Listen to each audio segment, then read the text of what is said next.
Hello. Nós temos, antes de começar, para a sua alegria ou para a nossa alegria, um livretinho que está lá no fundo. A intenção desses, eles vieram da editora Fiel, e a intenção é de distribuir. Cada um no verso está carimbado com o endereço da igreja. Às vezes é difícil chamar as pessoas para a igreja. Isso leva o evangelho à pessoa. É um livreto. Pessoas não têm o hábito de ler, com certeza, mas se quiser oferecer ler para eles, eles aceitam mais fácil. Nós estamos aqui em capítulo 23. Tá baixinho?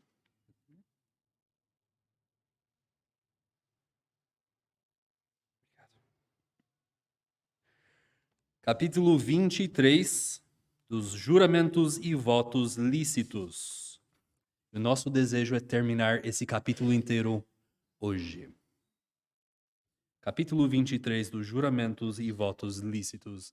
Antes de começar, vamos orar. Senhor Deus e Pai, estamos na Sua presença para te trazer honra e glória. E não tem melhor maneira de entender, Senhor, a Sua palavra.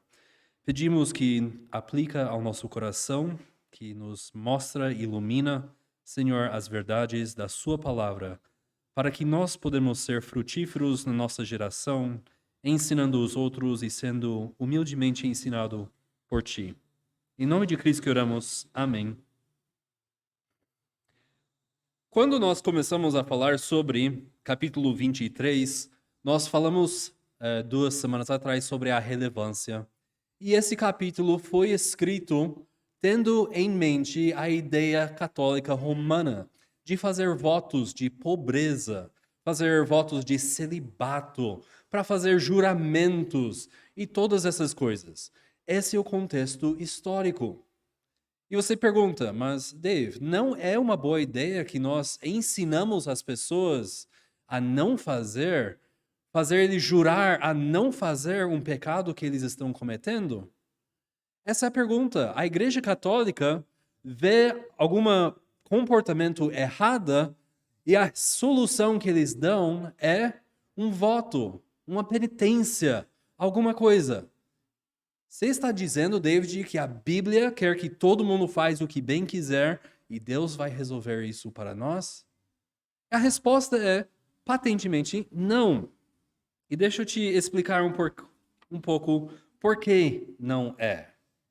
A maneira que a Igreja Católica quer acalmar uma consciência é sem Cristo.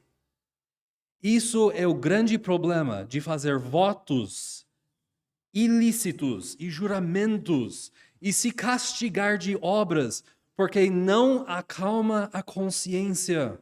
O que acalma a consciência é Jesus Cristo. 1 João, se quiser abrir comigo, em 1 João, está escrito em capítulo 1.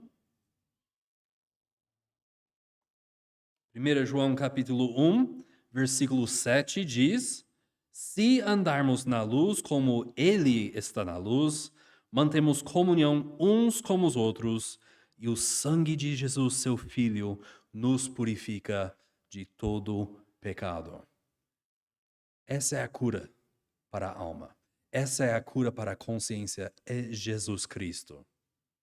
E só Jesus Cristo. A segunda coisa que a Igreja Católica erra é que eles não apontam para Jesus Cristo primeiro, como nós apontamos, como a palavra aponta, mas eles também têm uma ideia bem superficial sobre o pecado.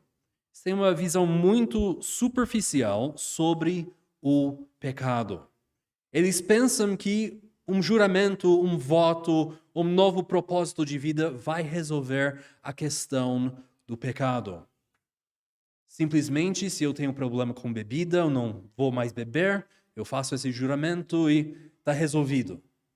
Por quê? Olha comigo em Mateus, capítulo 15. Mateus, capítulo 15.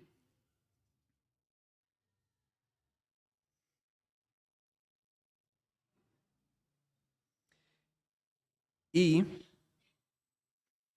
versículo 17, Mateus 15, 17. Não compreendem que tudo que entra pela boca desce para o estômago e depois é eliminado, mas o que sai da boca vem do coração. E é isso que contamina a pessoa. Porque do coração procedem maus pensamentos, homicídios, adultérios, imoralidade sexual, furtos, falsos testemunhos, blasfêmias. São estas as coisas que contaminam a pessoa, mas o comer sem lavar as mãos não a contamina. Então, quando nós estamos tratando sobre pecado, nós não precisamos mudar as circunstâncias. As circunstâncias simplesmente revelam o que já está dentro do coração. Quando um homem se irrita e explode com a esposa e os filhos, isso é problema do coração. Não tem circunstâncias que justificam isso. E, portanto, falar, olha, mas para resolver isso você tem que fazer 3 passinhos, fazer isso, fazer aquilo. Só manipula o externo e não resolve o problema do pecado que só Jesus Cristo pode resolver. Nós endereçamos as pessoas a Cristo primeiro, porque em Cristo tem toda a plenitude corporal da divindade, todo o recurso. O Espírito Santo é o Espírito de Cristo. A palavra de Deus é a palavra de Cristo. Então, se nós não vamos apontar a Jesus Cristo primeiro, não tem solução. E nós vemos aqui a solução que não deu certo. E não dá certo. Mas muitas pessoas ainda, a natureza humana quer fazer alguma coisa, quer merecer. E nós vamos ver em Colossenses, capítulo 2, Colossenses 2, versículo 20. É bom guardar esse versículo na sua cabecinha, porque é muito útil.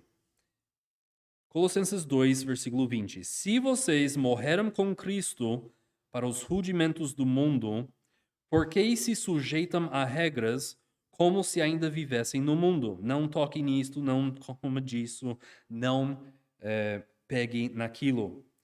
Todas estas coisas se destroem como uso, são preceitos e doutrinas dos homens. Qual o resultado dessa prática? Não toca, não prova, não faz tal coisa. Olha em versículo 23. De fato, essas coisas têm aparência de sabedoria ao promoverem um culto que as pessoas inventam. Falsa humildade e tratamento austero do corpo. Mas elas não têm valor algum na luta contra as inclinações da carne. Eu posso maquiar a sua vida, eu posso fazer você ser uma pessoa impositiva, mas isso não resolve o problema do pecado. Então, nós não estamos falando, olha, faz o que bem quiser, não precisa levar coisas a sério, não precisa procurar viver a sua vida de uma forma ordenada e digna. Nós estamos sim afirmando que pecado é um problema muito mais profundo e que Jesus Cristo é tudo, começo e fim do que nós precisamos para lidar com o nosso pecado do nosso coração, com os pecados da nossa igreja. É Jesus Cristo.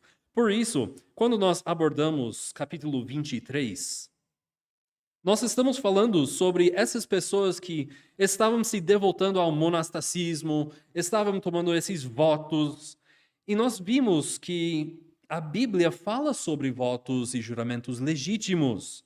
Nós olhamos em Tiago 5,12, você pode acompanhar, que diz: acima de tudo, porém, meus irmãos, não jureis nem pelo céu, nem pela terra, nem por qualquer outro voto. Antes, seja o vosso sim, sim, e o vosso não, não, para não cairdes em juízo.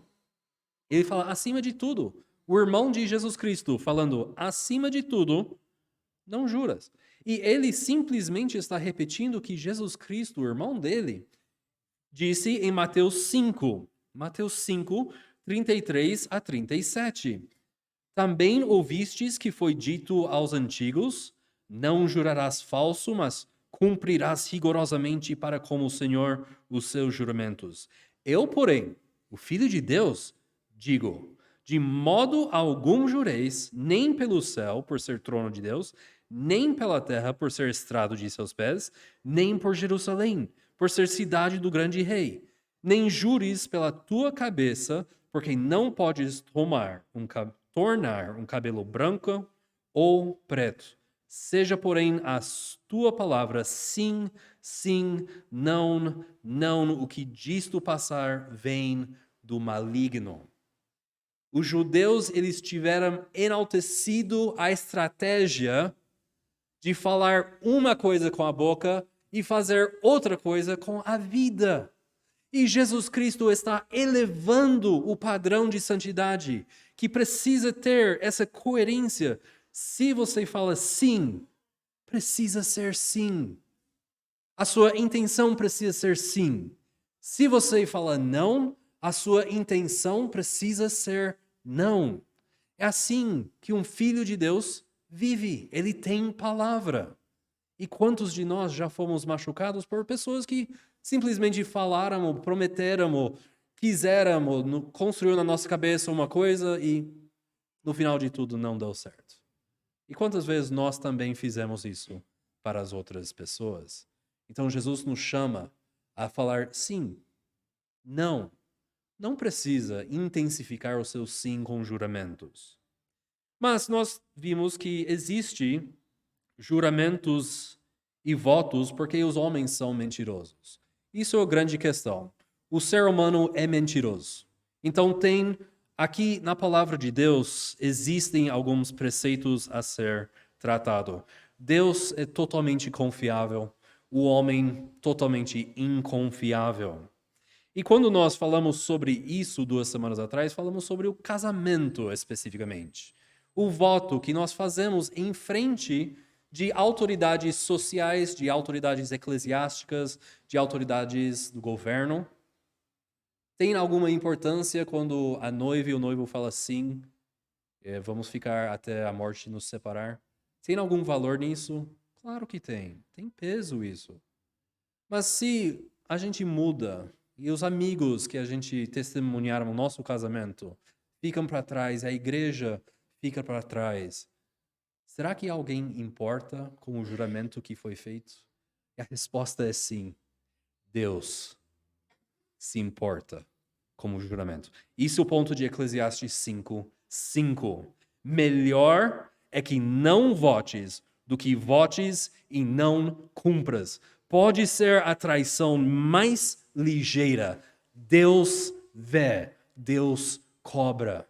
Isso é tanto um aviso como um conforto. Quando nós vemos injustiça no mundo, sabemos, nosso Deus vê. Mas é um aviso para nós também. A tomar cuidado com o que nós fazemos na presença de Deus. Queremos olhar agora o ponto 2. Saúde. É somente pelo nome de Deus que os homens devem jurar, e isso deve ser feito com todo santo temor e reverência, pois jurar em vão ou temeriamente por esse nome glorioso e terrível, ou jurar por qualquer outra coisa, é pecado que deve ser abominado. Olha a intensidade que eles colocam aqui. Na nossa cultura, existe alguma coisa que nós abominamos, que nós chamamos de abominação? Parece que todo mundo abomina a abominação. Eles falam, não, tem que aceitar tudo. Fica tranquilo, você é muito severo e radical. Mas eles estão falando aqui que tem sim uma coisa a ser abominável. O que é? O que é? Quando as pessoas mentem, quando as pessoas levam falso testemunho, quando eles quebram as suas promessas, o cristão deveria odiar tanto isso que se compromete a nunca mentir, a nunca levar falso testemunho, a nunca quebrar uma promessa. Isso é severidade, um valor moral. Por quê?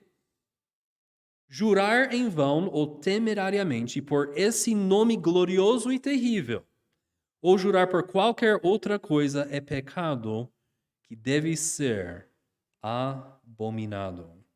O nome de Deus é cheio de terror. É um profundo terror aterrorizante. A primeira petição em Mateus capítulo 6. Mateus 6, versículo 9. Pai nosso que estás nos céus, santificado seja o teu nome. Outra tradução para santificado, temido seja o teu nome. Nós oramos e Cristo orou, e a intenção de Deus é que o nome dele seja tratado com suprema reverência e respeito. E usar o nome dele para maquiar o nosso coração falso é profundamente desrespeitoso, abominável ao Deus que valoriza a verdade, ao Deus que é a verdade. Eu confesso que hoje é fácil ficar dessensitivizado com o desuso do nome de Deus. Nós vivemos em um mundo pagão. E nós vivemos em uma cidade pagã, que prefere maquiar pecados do que apontar a Cristo.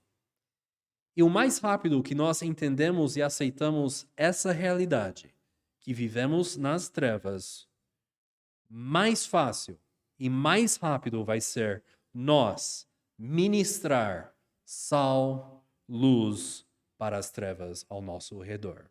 Não confunde o que está em Cristo com o que está fora de Cristo. Não confunde. Em Mateus 5, desculpe, eu coloquei o mesmo coisa. Voltando para o artigo 2, de capítulo 23. No entanto, como em matéria de peso e momento, e para confirmação da verdade e término de toda contenda, um juramento é autorizado pela palavra de Deus. Assim, um juramento lícito, sendo exigido em determinados casos pela autoridade legal, deve ser feito. A palavra peso aqui, se você quiser grifar, vem de 1 Samuel 4. 1 Samuel 4, versículo 21.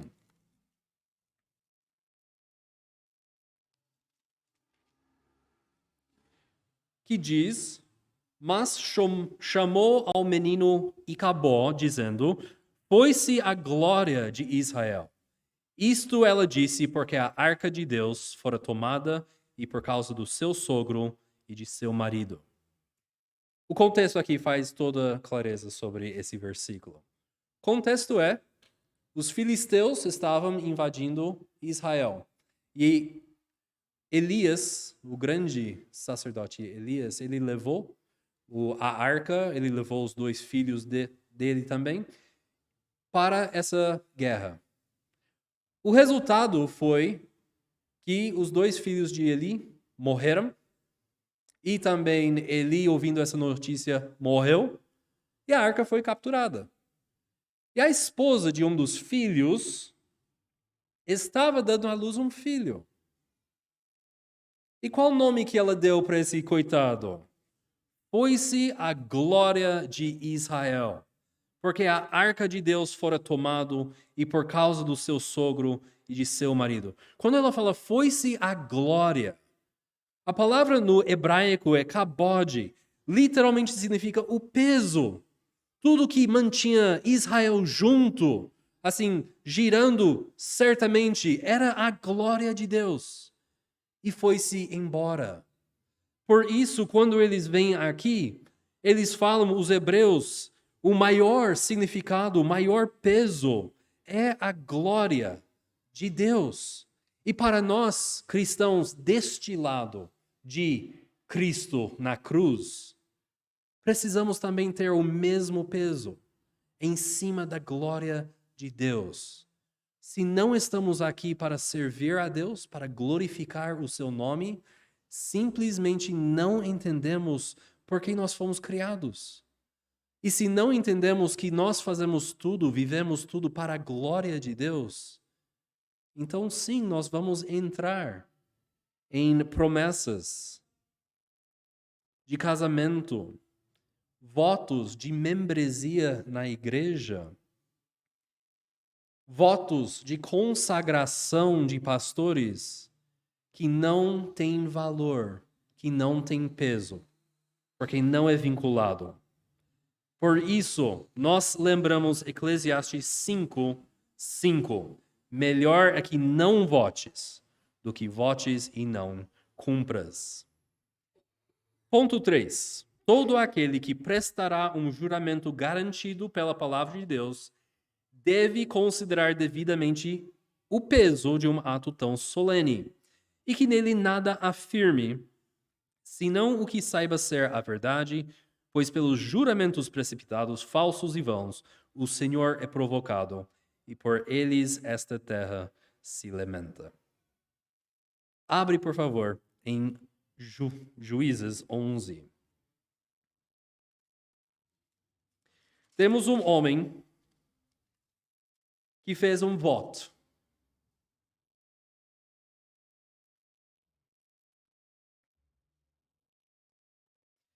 A partir do versículo 30, acompanha, por favor, o que diz.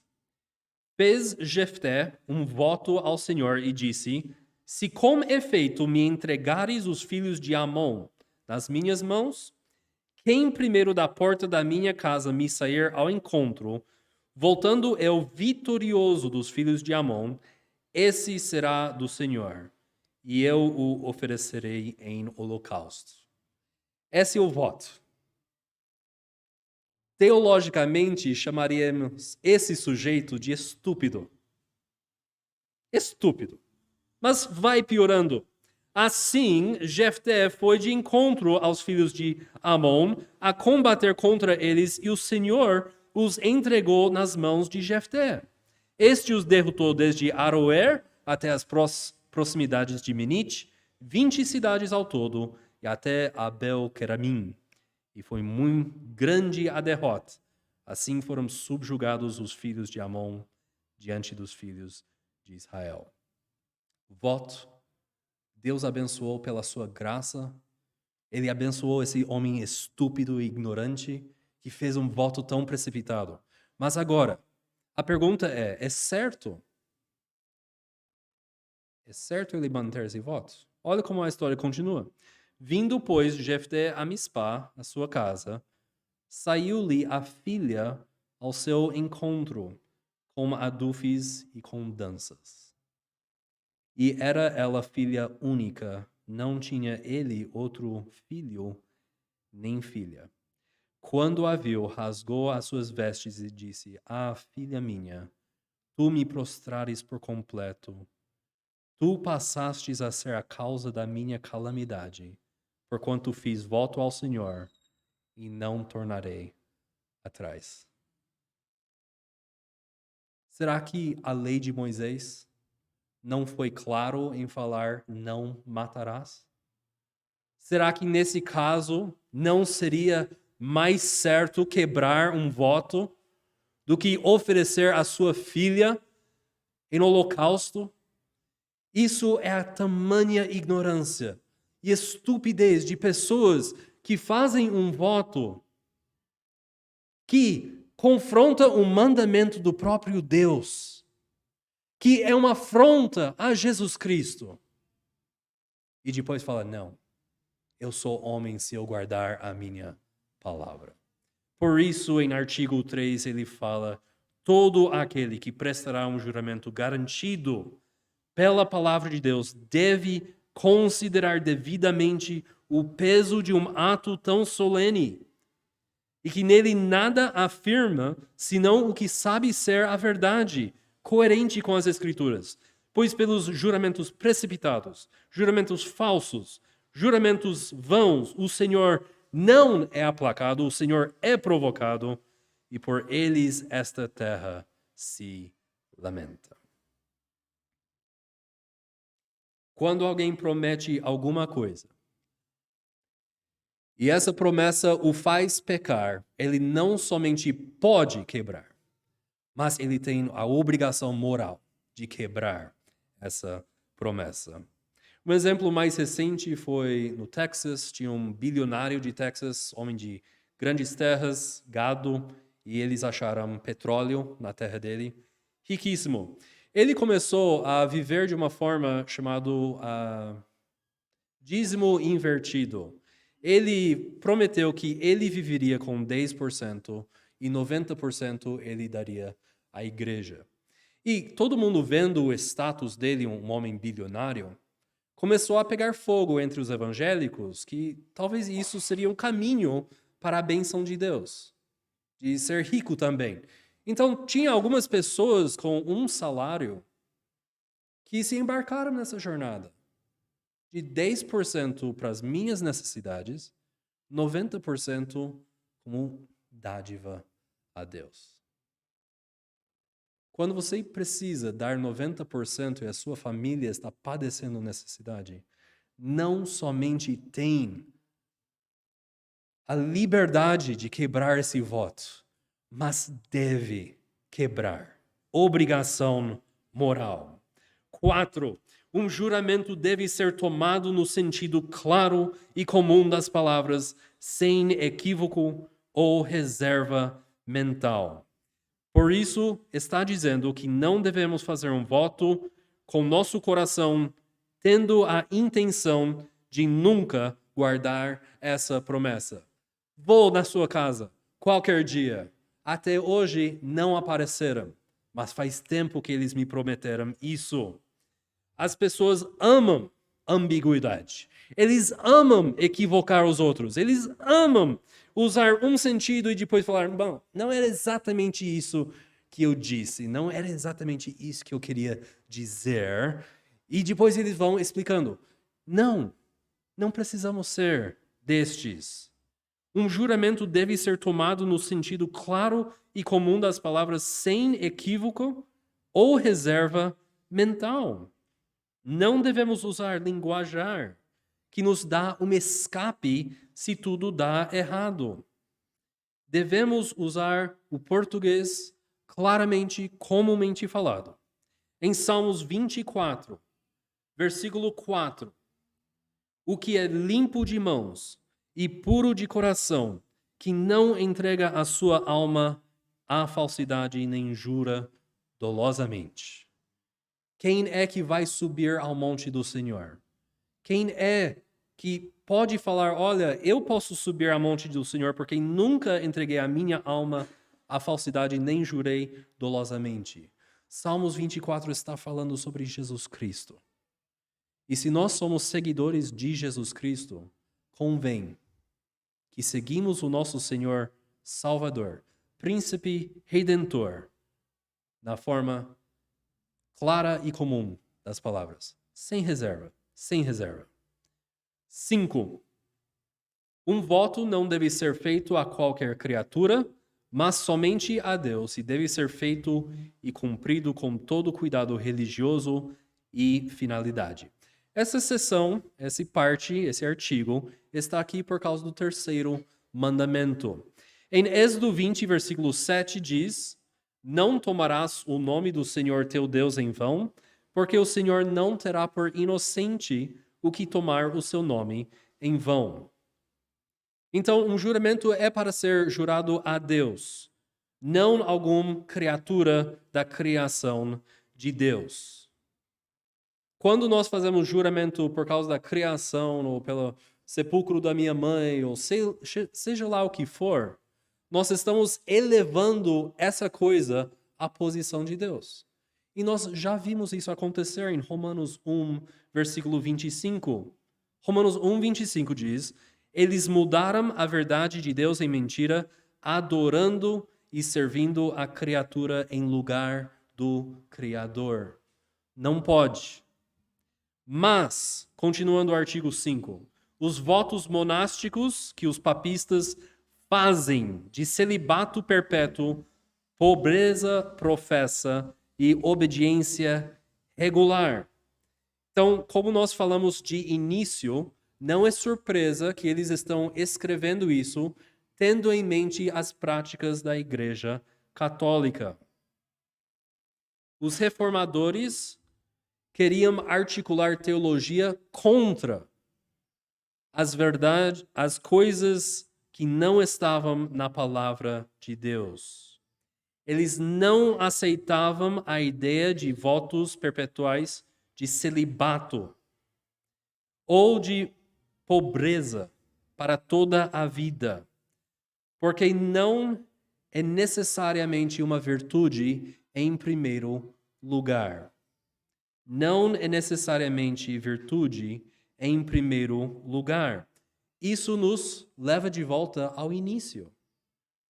Pensa de um homem jovem que tem problema com pornografia e outras coisas. Qual conselho a Bíblia dá para um jovem?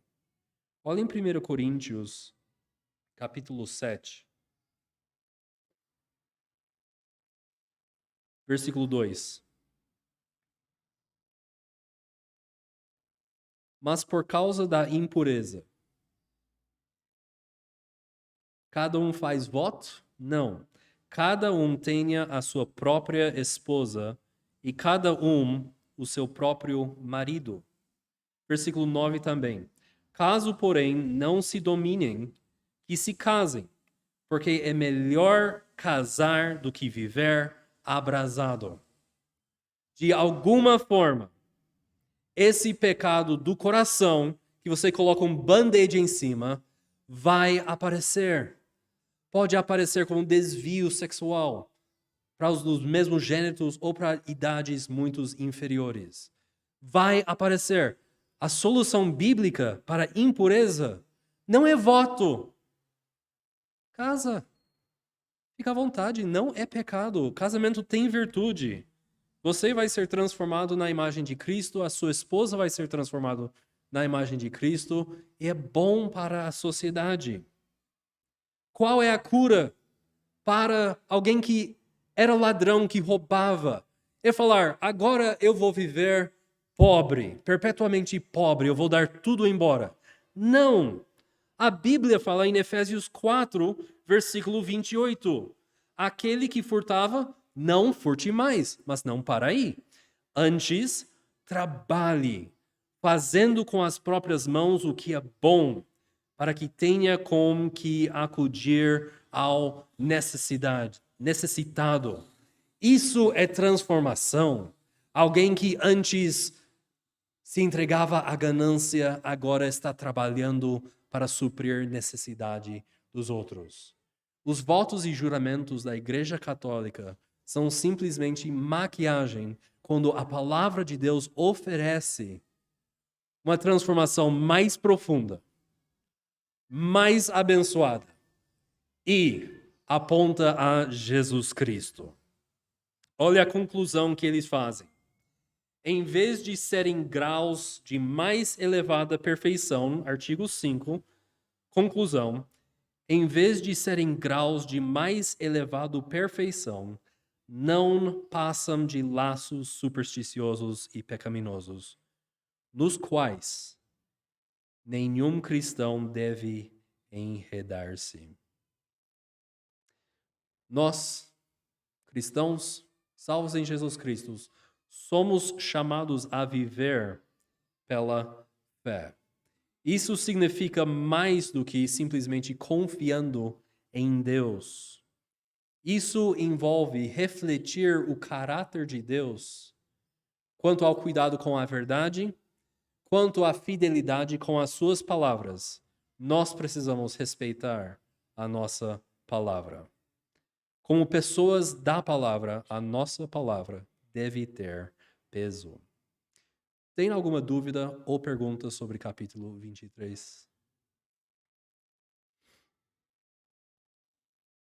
Você tem duas? É.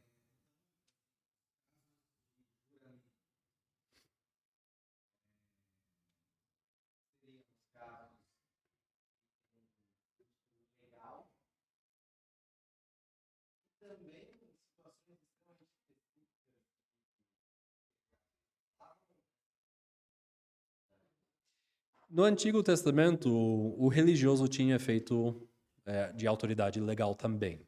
Então, o que Jefté fez tinha um peso. Mas, hoje em dia, quando nós fazemos um juramento, quando nós vamos para um acampamento e o líder dos jovens fala, não, todo mundo vamos nos unir em um propósito e fazer tal coisa. Isso é um juramento sem qualquer peso religioso, qualquer peso real, nem legal. Claro que quanto mais complicado e solene o juramento, mais devemos deliberar, inclusive tendo conversas com outros homens e mulheres, ou mais velhos ou mais experientes, para saber se é essa situação que nós devemos colocar a nossa reputação e também a reputação dos irmãos em Jesus Cristo. Dois? Só isso? Vamos ficar em pé? Vamos ter uma palavra de oração.